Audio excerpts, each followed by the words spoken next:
እምነት ብቻውን አያድንም። እምነት ከምግባር ጋር አስተባብረን መያዝ አለበት። በህይወት ለመኖር ከሞት በኋላ ባለው ህይወት ከመቃብር በኋላ ባለው ትንሣኤ ለዘላለም በክብር ለመኖር ማለት ነው። በእውነት አምላካችን እግዚአብሔር ሃይማኖታችንን ከበጎ ምግባር ጋር አስተባብረን ተገኝተን ለዘላለም ክብር እንድንበቃ ሁላችንን በቸርነቱ ይርዳን። አሜን። ትዝ ይላችኋል ንግስቲቱ በምን ትቆማለች? በደንብ እንድትሉ ትፈልጋለሁ። በምን ትቆማለች? በቀኝ ትቆማለች።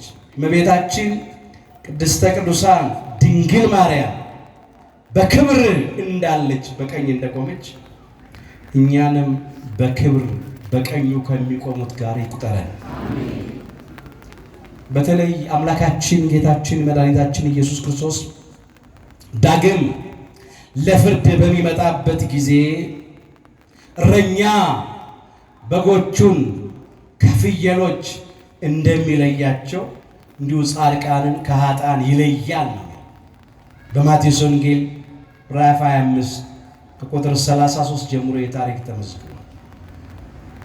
በበጎች የተመሰሉትን ምርጦቹን ወዳጆቹን ባለሟሎቹን ቅዱሳኑን ጻድቃኑን ምን ይላቸዋል? ኑ እናንተ የአባቴ ቡሩካን ዓለም ሳይፈጠር ከተዘጋጀላችሁን መንግሥቴን ወረሱ ይላቸው።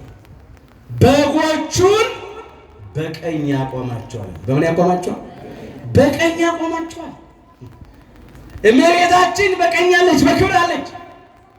ቅዱሳኑ ጻድቃኑ ሰማዕታቱ አሁን በገነት አሉ በክብር። በትንሣኤ ዘጉባኤ ወደ መንግሥተ ሰማያት ይሻገራሉ። እኛንም እግዚአብሔር ከወዳጆቹ በቀኝ ከሚቆሙት ባለሟሎቹ በቸርነቱ ይቁጠረን። ያንን ለማግኘት ግን አሁን መዘጋጀት ያስፈልጋል።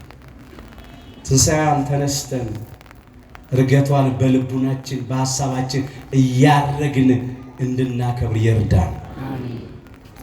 በጥርጥር በክህደት በአምልኮተ ጣዖት ለሞቱት ወገኖቻችን እግዚአብሔር ሕይወት ይስጥን። በኃጢአት በበደል በሥጋ ሥራ በጨለማ ሥራ በቁማችን ለሞት ነው በንስሐ በጽድቅ ሥራ በቅድስና ሕያዋን እንድንሆን ይርዳን። እስቲ በሉ በልቡ በሉ የላይኛውን መንገድ የሚያስብ ምስጉን ነው። መዝሙር 83 ቁጥር 5 በልቡ የላይኛውን ሰማያዊውን ዘላለማዊውን መንገድ ፈቃደ እግዚአብሔርን የሚያስብ ሰው ንዑድ ክቡር ምስጉን ነው ያለው ክቡር ዳዊት። ኃላፊውን ጠፊውን ቀሪውን ሳይሆን ሰማያዊውን ዘላለማዊውን ነገር እያሰብን እንድንኖር በቸርነቱ ይርዳል። እንደነ ሄኖክ እንደነ ነቢዩ እንደነ ቅዱስ ኤልያስ መነጠቅ ማድረግ ለተሰጠው ነው፣ ለሁሉ አይደለም። ቢያንስ ግን በሐሳብ እናርግ። ሰማያዊውን ነገር እናስብ፣ ዘላለማዊውን ነገር እናስብ። የእግዚአብሔርን ፈቃድ እናድርግ። የእሱ ሐሳብ ፍቅር ነው። የእሱ ፈቃድ መታገሳችን፣ ይቅርባይነታችን፣ ታማኝነታችን፣ የዋህነታችን፣ ደግነታችን፣ ቅንነታችን ነው። እሱን ደስ የሚያሰኝ ነገር ማድረግ የዲያብሎስንና የሰራዊቱን ፈቃድ እየፈጸምን ለዘላለም ሞት ከመዳረግ እግዚአብሔር ሁላችንን ይሰውረን።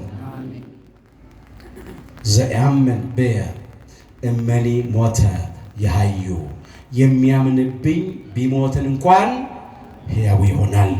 የሚያምንብኝ ቢሞት እንኳን ይድናል። የዮሐንስ ወንጌል ምዕራፍ 11 ቁጥር 25 ሃይማኖታችን አጽንተን ምግባራችን አቅንተን ለንስሐ የሚገባ ፍሬ አፍርተን የአምላካችን የጌታችን የመድኃኒታችን የኢየሱስ ክርስቶስን ቅዱስ ሥጋውን በልተን ክቡር ደሙን ጠጥተን ለዘላለም በመንግሥቱ በክብር እንድንኖር በቸርነቱ ይርዳን።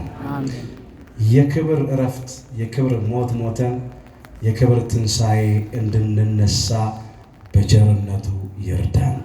የሁላችንን ፍጻሜ አምላካችን እግዚአብሔር በቸርነቱ ያሳምርልን። ይቆየን።